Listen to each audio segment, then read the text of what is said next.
are the following: alcohol, wine, beer, spirits, you name it, all forms of drugs such as cocaine, heroin, marijuana, to name a few amongst many shape and forms that now exist.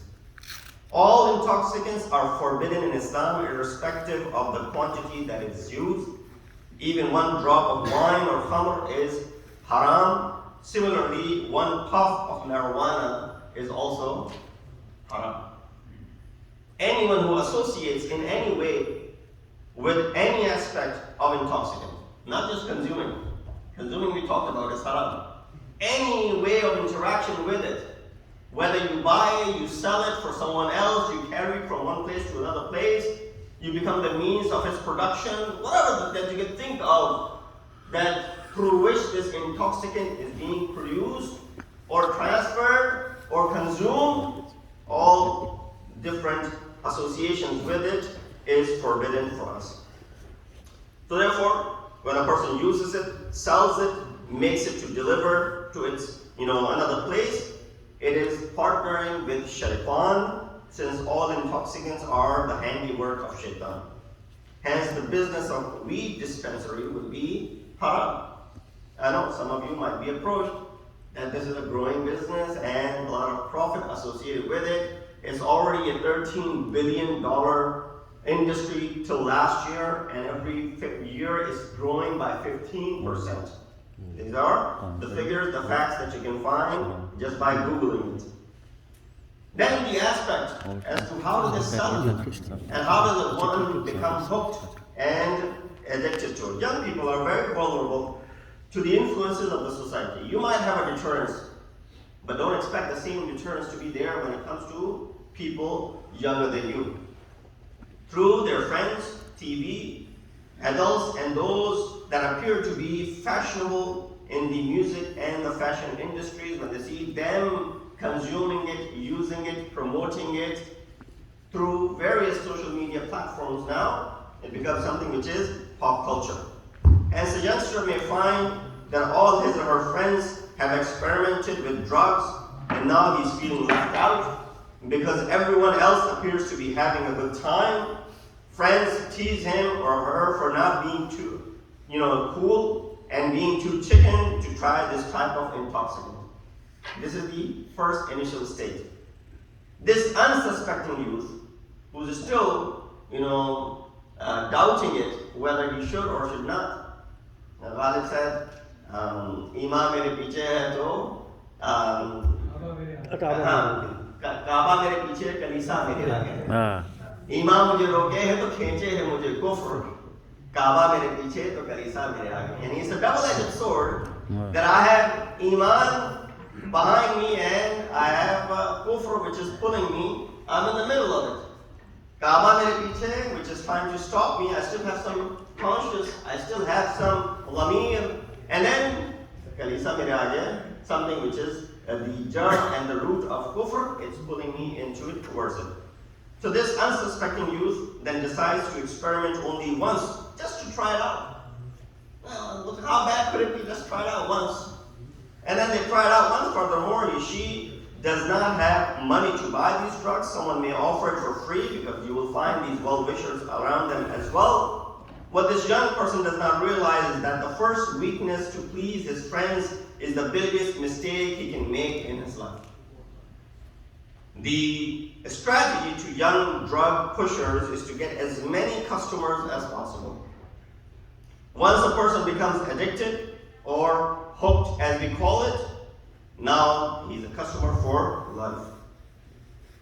We find that this person, the addicted person, will then beg, borrow, steal, just to make sure that they have enough money to buy these intoxicants for their next fix. It is this vicious cycle of crime that at one point it is haram, and the means to get to it also involve getting into something which is haram. It is for this reason that khamr is known as the mother of all evils in Islam. When you see that certain ideas and concepts and things are hit straight from the head and hard, you find that there's a reason behind it. We did not know that how it will expand, and now we see the results of it. Now, types of drugs that exist. I don't need to educate you on this. There are many types of drugs available in the market. The general effect of all drugs is very similar. That's what we are focused on. The effects of these drugs. Though they may differ in their speed and action as well as the severity of the harm on the body, all drugs directly affect one thing which is common, and that is the brain. Since this is the only way of causing mood changes, and of course we know different types of drugs that exist with different functions. So for example, you have marijuana, which affects the part of the brain that deals with the emotions and memory. So the usage of it is going to cause what? It's going to go ahead and cause lack of emotions, and it's going to cause lack of memory over time. Alcohol impairs judgments, causing memory lapses and blackouts. You have heroin, a highly addictive opiate, gives very high rush, followed by many hours of fogginess. The addict lives day to day for their next fix. That's how addictive this drug is. And then, of course, there are a list of hundreds of others that if I was to just go ahead and count them, it'll take all the time. The harmful physical effects and what can we do about it. These are the two things that I want to focus towards the end of my discussion with the loud Nare Salawat. Allahumma salli ala Muhammad, Ali Muhammad. So we realize that it is bad. Islam has talked about it. But we need to put it into perspective to show the bad nature of it to the extent the person is disgusted so that they will not go near it.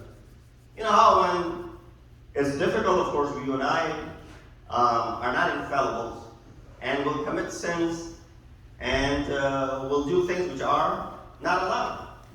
So a person asks Imam, you're infallible. Does that mean you don't have the urge to commit sins? Imam said, we're not infallible like the angels who don't have any urges. We have the ability to commit haram, but with our ability, we suppress it and we don't go towards harm. And then Imam gave a very practical example. Imam said to this person who was sitting who asked this question, Imam said to him, imagine if they brought rotten food for you, you know, your favorite dish, this biryani or this nihari of yours, which has gone bad, has been sitting outside, has rotten, and has gone bad, and now it's brought in front of you. Although this is your favorite dish, will you consume it? Or something, if you find out that there is substance in it which is haram, for example, there's pork in it,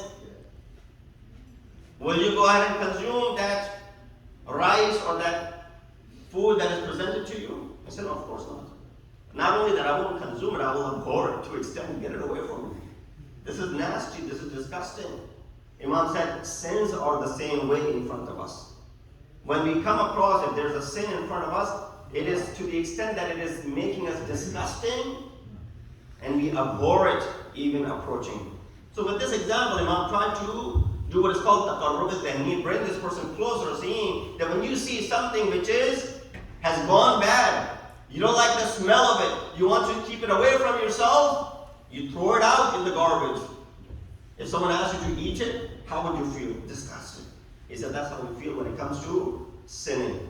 So the harmful physical effects have to be elaborated, explained in order for them to understand the dark nature. Drugs have very damaging effects on an individual's mind and body.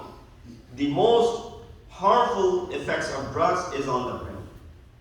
Now this brain is a gift from Allah subhanahu wa ta'ala, one of the most beautiful gifts that you can imagine. We realize the worth of this brain when we see those who are challenged and who have difficulty, making decisions on their day-to-day life. So this is one of the most important gifts from Allah subhanahu wa ta'ala, the most delicate and the most powerful computer, if you want to call it. It is an amazing organ. It must be protected and cherished, and its full potential should be utilized. With that said, when a person introduces a drug into the body, either by nose, mouth, or vein, The drug enters the bloodstream and goes directly to the brain. Doesn't go anywhere else. It is meant to do that.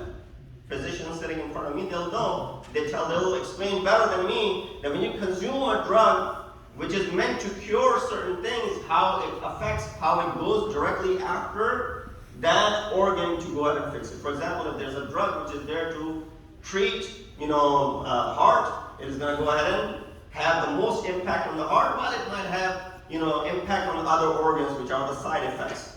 And if it's a drug for kidney, for liver, for other things, it'll affect that organ directly, of course, causing maybe other things along the way as well. So this drug enters into the bloodstream and goes directly to the brain, crosses the blood-brain barrier, and occupies various receptor sites in the brain. This leads to an alteration in the chemical and electrical neuronal functioning of the brain, which also leads to the eventual organic damage. Now, this could be more technical term that could be utilized and studied, which I'm not ready to go and explain, which I cannot comprehend myself. But at the end of the day, it affects the brain. It stops the function of the brain, and different drugs have different functions when it comes to the brain tissue. Although the main effect of the drugs is on the brain, other body organs that are damaged include damaged nasal septum through snorting the drugs, collapsed and clotted veins, kidney, liver, and lung failure to various degrees, damage to the brain, as I mentioned before. Infected needles can cause hepatitis infections, HIV, and other things.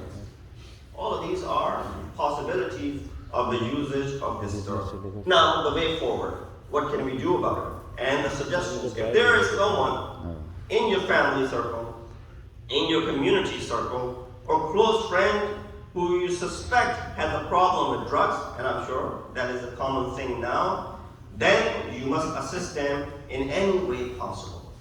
Here are some suggestions about how you can do that. Number one, communicate. Can't single it out, you need to make sure that you engage. Don't pretend that the problem will go away on its own after a few years, they'll realize it, so and so. Everyone goes through this phase in their life, let it just be, let's not intervene, let's not embarrass them.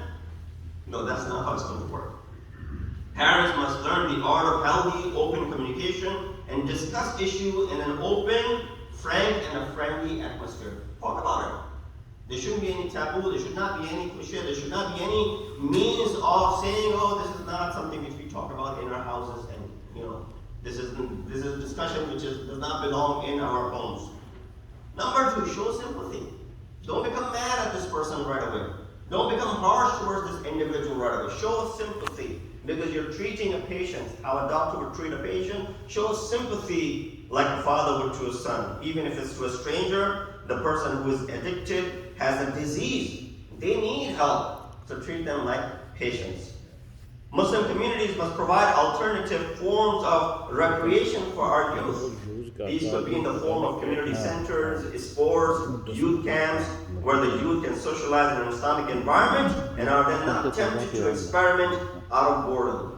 Now, what also this thing does is that it's not going to be there for 24/7, 365 days a year. You'll have these camps, you'll have these workshops, maybe 4 or 5 times a year. Is it enough to counter the exposure that they're getting? Definitely not. But what it'll do is when these sort of topics are discussed in this friendly environment where they're hanging out with kids of their age, and when this sort of topic is being discussed and the harmful effects of it being talked about, then it will create a sense of shame when they are by themselves. The addicted youth should be encouraged to turn to Islam, because more than likely when they're doing this is the need, because there's a void in their lives, and that is called Islam. They're away from the religion. They're away from the teachings of Islam. They're not regular when it comes to their salat and so on. They're not regular when it comes to the other wajibat that they have. And due to the absence of these obligations, which will go ahead and be a counter to all of these vices, this is easily replaced. Mothers have a very important role to play in the upbringing of their children. We can't emphasize more than that. And last but not least, make dua. Dua has power, but you need to do dawah along with the dua from all the Muslims, youth in our community and throughout the world. We have a responsibility to look after our youth and protect them from the dangers of the society, because they are the future of this society. And therefore it is important that we talk about these topics, understand how it is going to affect us head on, because unfortunately New Jersey is one of those states where this has become legal, and you can easily purchase these things from these weed dispensaries. They are available as long as you're willing to pay a price for it. We ask Allah subhanahu wa ta'ala to protect us all from the vices of intoxicants that exist around us. We ask Allah subhanahu wa ta'ala to give us tawfiq and ability to counter them. We ask Allah subhanahu wa ta'ala to protect our children, especially from all the vices that exist. In that hadith, وَأَبْلَغَ الْمُوعِظَةِ كِتَابُ اللَّهِ وَبِاللَّهِ مِنَ الشَّيْطَانِ الرَّجِيمِ بسم الله الرحمن الرحيم